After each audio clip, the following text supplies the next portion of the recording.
गर्मी का मौसम बहुत ही कम लोगों को पसंद होता है और गर्मी का नाम सुनते ही दिमाग में रेगिस्तान से जुड़ी यादें सामने आने लगती हैं। तो दोस्तों, आज के वीडियो में हम आपके साथ एक अनोखी और अनदेखी घटना शेयर करने वाले हैं, जिसे जानने के बाद आपके दिमाग में भी यही सवाल आएगा कि आखिर ये चमत्कार हुआ कैसे। आज के वीडियो में हम आपको बताने जा रहे हैं 50 डिग्री की तेज धूप में आइस ब्लॉक को सही सलामत ले जाने के चैलेंज के बारे में। अब आप सोचेंगे कि ये कैसे संभव हो सकता है। तेज धूप में बर्फ का टिक पाना तो बेहद मुश्किल है और 50 डिग्री की तेज धूप में तो इंसान खुद पिघल जाए, फिर बर्फ का टिक पाना तो बेहद मुश्किल है। तो आपको बता दें दोस्तों, ये घटना बिल्कुल सच है। इस आइस ब्लॉक को 8,500 किलोमीटर का सफर तय करके अफ्रीका ले जाना था और इस चैलेंज को पूरा करना इतना आसान नहीं था, क्योंकि इसे पूरा करने के लिए बहुत सारी मुश्किलों का सामना भी करना पड़ा था। यह घटना है सन 1959 की। उस समय शरद ऋतु का मौसम था और बर्फ के इस 3 टन के ब्लॉक को आर्कटिक सर्कल के किनारे से ले जाकर अफ्रीका तक पहुंचना था। वहीं 8,500 किलोमीटर का सफर करने में 4 सप्ताह का समय लगने वाला था और ये सफर सहारा के विशाल रेगिस्तान के बीच से गुजरकर 50 डिग्री गर्मी के साथ होने वाला था। इस दौरान किसी भी तरह के रेफ्रिजरेशन का इस्तेमाल भी नहीं करना था। आपको बता दें, ट्रक का स्टार्टिंग पॉइंट होने वाला था नॉर्वे का मोइरेना शहर और आखिरी पॉइंट था सेंट्रल अफ्रीका का लिब्रेविल। अब आपके दिमाग में यह ख्याल आ रहा होगा कि आखिर इतना कठिन चैलेंज किसने और क्यों रखा। तो आपकी जानकारी के लिए बता दें कि सन 1958 में यूरोप के लग्जमबर्ग में एक फेमस रेडियो स्टेशन चलाया जाता था, जो पूरी दुनिया में रेडियो लग्जमबर्ग के नाम से प्रसिद्ध था। एक बार इसी स्टेशन की तरफ से इस स्टेशन को सुनने वालों के लिए एक चैलेंज रखा गया था। जो भी इंसान 3 टन वजन आइस ब्लॉक को अगर आर्कटिक से अफ्रीका लेकर जाएगा तो उसे बहुत बड़ा इनाम मिलेगा। रेडियो ने तय किया कि हर किलोग्राम आइस के साथ 1 लाख फ्रैंक दिए जाएंगे, जो आज के दौर के अनुसार 80 लाख रुपए बनते हैं। यानी हर 1 किलोग्राम के लिए 80 लाख और पूरा टोटल करें तो 3 टन वजनी आइस ब्लॉक के लगभग 360 करोड़ बनते हैं, जो बहुत बड़ी रकम है। सुनने में ये जितना आसान लग रहा है, उतना आसान ये है नहीं। इस चैलेंज के लिए 3 मुख्य रूल भी रखे गए थे, जिसमें पहले रूल में कहा गया था कि इस आइस ब्लॉक को सिंगल पीस में लेकर जाना है और दूसरा केवल रोड के जरिए ही इसे लेकर जाना है, और तीसरा और आखिरी, इस आइस ब्लॉक को ले जाते समय किसी भी रेफ्रिजरेटर का इस्तेमाल नहीं करना है। रेडियो लग्जमबर्ग ने जानबूझ के इतना महंगा इनाम रखा क्योंकि उन्हें पता था कि इस ब्लॉक को कोई आर्कटिक रीजन से लेकर अफ्रीका तक नहीं ले जा पाएगा, क्योंकि ये 8,500 किलोमीटर तक का लंबा सफर था। इसमें अफ्रीका की 2,500 किलोमीटर की वो जगह थी जहां का टेम्परेचर ज्यादातर 50 डिग्री रहता है और बर्फ तो चंद मिनटों में ही पिघल जाती है। वो इतने लंबे समय तक कैसे टिकेगी। रेडियो लग्जमबर्ग ने चैलेंज देकर खुद के लिए ही मुश्किल खड़ी कर ली। वहीं जब यह चैलेंज रेडियो पर ब्रॉडकास्ट हुआ तो किसी ने भी इस चैलेंज पर ध्यान नहीं दिया। किसी ने भी इस चैलेंज को पूरा करने की हिम्मत नहीं दिखाई। लेकिन फिर कुछ समय बाद बिर्गर नेटविक ने यह चैलेंज एक्सेप्ट किया। ये नॉर्वे में ग्लासवॉट नामक नॉर्वेजियन कंपनी के मैनेजिंग डायरेक्टर थे। उन्होंने सोचा उनकी कंपनी जो इंसुलेटिंग ग्लास वूल का निर्माण करती है, उसका इस्तेमाल कर वो इस चैलेंज को जीत सकते हैं, और अगर उन्होंने ये चैलेंज जीत लिया तो इससे वो कंपनी के लिए एक अच्छी रकम हासिल कर सकेंगे। वहीं जब लोगों को पता चला कि इस चैलेंज को किसी इंसान ने एक्सेप्ट किया है तो सब हैरान रह गए। वहीं बिर्गर नेटविक ने एक टीम तैयार की और काम को शुरू कर दिया।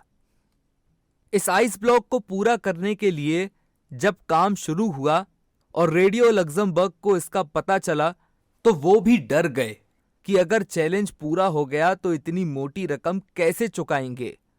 इसलिए उन्होंने चैलेंज वापस ले लिया, लेकिन ग्लासवॉट और उसके डायरेक्टर पहले से ही न्यूज़पेपर की हेडलाइन बन चुके थे।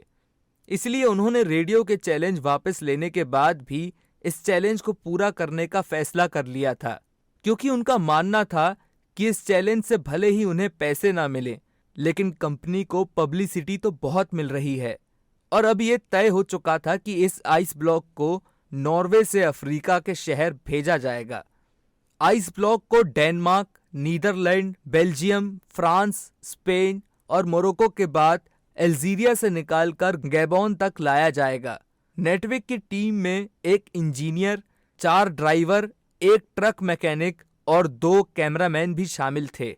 और अब आगे के काम को शुरू करते हुए उन्होंने ग्लेशियर से 3 टन के बर्फ के आइस ब्लॉक को काटने का काम शुरू किया। लेकिन इतने बड़े आइस ब्लॉक को उठा पाना आसान नहीं था, इसलिए उन्होंने 200 किलो की आइस ब्लॉक को हेलीकॉप्टर की मदद से नीचे ट्रक में भेजा और दोबारा उन सभी 200 किलो की आइस ब्लॉक को इकट्ठा एक सिंगल ब्लॉक बनाने के लिए फ्रिज कर दिया गया, जिससे 3,500 किलो का सिंगल ब्लॉक बनाया गया। बिर्गर नेटविक के मेहनत को देखते हुए उसे मीडिया की पूरी अटेंशन मिली, जिसे देखते हुए बाकी बड़ी कंपनियों ने उसे स्पॉन्सर करना शुरू कर दिया था। स्कैनिया नाम की कंपनी ने नेटविक को ट्रक दिया जिसमें आइस ब्लॉक रखी गई थी। इसके बाद आइस ब्लॉक को खास कंटेनर में डालकर उसे रखा गया, जिसके साइड्स की एक खास तरह के वूल से इंसुलेशन की गई। आइस को पूरी तरह से इंसुलेट करने के बाद सफर को 27 फरवरी को 1959 में शुरू किया गया। शुरुआत का सफर तो सही रहा, क्योंकि शुरुआती सफर में रास्ते काफी ठंडे थे। वहीं जब भी ये ट्रक शहर के रास्तों से गुजर के जाता तो लोग इसे देखने के लिए इकट्ठा हो जाते थे। वहीं इस आइस ब्लॉक को स्पेशल सुरक्षा भी दी गई। इस ट्रक को सफर करते करते 1 हफ्ते का समय हो गया था। अब इस ट्रक को क्रेन की मदद से एक शिप में रखा गया, क्योंकि अब इसे एक जगह से दूसरी जगह ले जाना था। वहीं जब समंदर पार करके ट्रक अफ्रीका पहुंचा तो वहां का मौसम बहुत अलग था, जहां दिन के समय इतनी तेज गर्मी होती थी कि अच्छे से अच्छा इंसान उस गर्मी में झुलस जाए। उस गर्मी में न सिर्फ बर्फ पिघलने का डर था, बल्कि इंजन के खराब होने का डर भी था। वहीं गर्मी की वजह से ट्रक में मौजूदा लोगों की तबीयत भी बिगड़ रही थी। जितनी जल्दी इस आइस ब्लॉक को अपनी डेस्टिनेशन पर पहुंचाने की कोशिश की जा रही थी, उतनी ही रास्तों में मुश्किलें खड़ी होती जा रही थी। जिस रास्ते से ट्रक चल रहा था वहां ज्यादा मिट्टी होने की वजह से और मिट्टी से ट्रक को निकालने में ही घंटों का समय बर्बाद हो जाता था। जितनी मुश्किलें इस चैलेंज में आ रही थी, उस वजह से बर्फ ने पिघलना भी शुरू कर दिया था। और वहीं अगर इस गर्मी में ये ट्रक फंस जाता तो चैलेंज वहीं अधूरा रह जाता। नेटविक की टीम ने कई रातें मिट्टी के रेगिस्तान में स्लीपिंग बैग में सोकर गुजारी। वहीं मुश्किलों का सामना करते करते फाइनली क्रू अपने डेस्टिनेशन के नजदीक आने लगी। वहीं 28 दिन के लंबे सफर के बाद फाइनली ट्रक लिबरविल पहुंच गया, जहां पहुंचने के बाद उनका बहुत स्वागत किया गया। लेकिन वहीं सबके मन में यह सवाल भी था कि 28 दिनों में आखिरकार ट्रक में कितनी बर्फ बची है।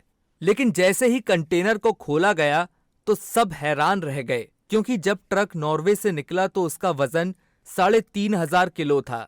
लेकिन इतने मुश्किल भरे हालातों के बाद ट्रक में 2,714 किलो बर्फ बची थी, यानी सिर्फ 336 किलो बर्फ रास्ते में पिघली थी, जबकि सारी की सारी बर्फ सिंगल पीस में बिल्कुल सही थी। बेशक रेडियो ने अपनी शर्त वापस ले ली हो, लेकिन फिर भी ये चैलेंज पूरा हुआ और बर्फ को सही सलामत अफ्रीका में पहुंचाया गया। और अफ्रीका के गैबोन के लोगों में ये बर्फ बांटी गई, क्योंकि इससे पहले उन्होंने कभी बर्फ नहीं देखी थी। वहीं नेटविक को भले ही कोई इनाम न मिला हो, लेकिन उनकी कंपनी के शेयर बुलंदियों पर पहुंच गए। वहीं ग्लासवॉट आज भी ग्लावा के नाम से इंसुलिन के मटेरियल बनाती है और 1969 के बाद कंपनी के शेयर हमेशा ऊंचाई पर रहे हैं। तो दोस्तों, आपको ये जानकारी कैसी लगी हमें कमेंट करके बताएं। ऐसी ही मजेदार और रोचक जानकारी के लिए हमारे चैनल हिंदी पैक को जरूर सब्सक्राइब करें। और अगर जानकारी पसंद आई हो तो वीडियो को लाइक और शेयर जरूर करें। धन्यवाद।